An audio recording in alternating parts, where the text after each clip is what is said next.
And a Russian journalist has been killed during shelling in southern Ukraine. RIA news agency reporter Rostislav Zhuravlev was covering a story in a frontline village in the Zaporizhzhia region. 3 others were also injured in that attack. Russia's defense ministry says Ukrainian forces used cluster munitions, hitting the vehicle that the journalists were in.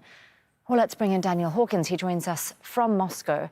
Daniel, that's really quite the claim there from the Russians. What more do we know about what exactly happened there in Zaporizhzhia?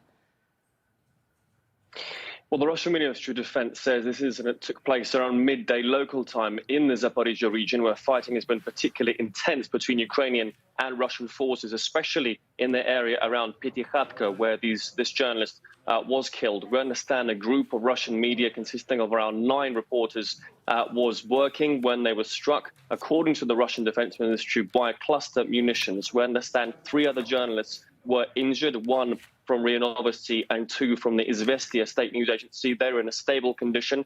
Rostislav Zhuravlev was evacuated but tragically died on the way to hospital. Now, Zhuravlev was a highly experienced war correspondent. He'd been covering this conflict since 2014 and had actually been a volunteer fighter for the, at the time, self-proclaimed Donetsk Republic as well. When these hostilities broke out. Now, there's been some furious reaction from Moscow, from the Kremlin, regarding this incident. Maria Zakharova, spokeswoman for the Russian Foreign Ministry, saying those responsible for this incident will be held responsible. Dmitry Polansky, who's Russia's deputy ambassador to the United Nations, saying that this attack has crossed all moral red lines. And Konstantin Kosachev, the vice deputy speaker of the Russian Federation Council, saying that Ukraine and Washington bear equal responsibility for this attack, allegedly, as we say, carried out by cluster munitions in this area. Daniel, you say he was covering fighting there. Can you give us an update on what's happening on the front lines? What are the Russians saying now? Well, there have been particularly pitched battles, artillery battles in the Zaporizhzhia region where this incident took place. Both sides at the moment are trying to target each other's supply lines, ammunition depots deep behind the front lines with rockets and artillery.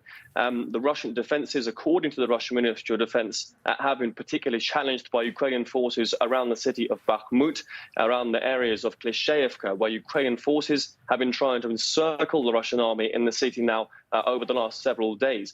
Now, a lot of the intention, of course, has been on the Ukrainian counterattack in this area, but the Russian forces, according to the Russian Ministry of Defense, have actually been on the attack in the northern areas of Donetsk and Lugansk, particularly around the town of Kupiansk, where the Russian forces say Russian groups of assault combatants and aviation have been trying to push the Ukrainian forces away from those forested areas around those towns in an attempt to move the front line away from the borders of the Lugansk region. So very much a shifting situation over the last 24 hours across those front lines.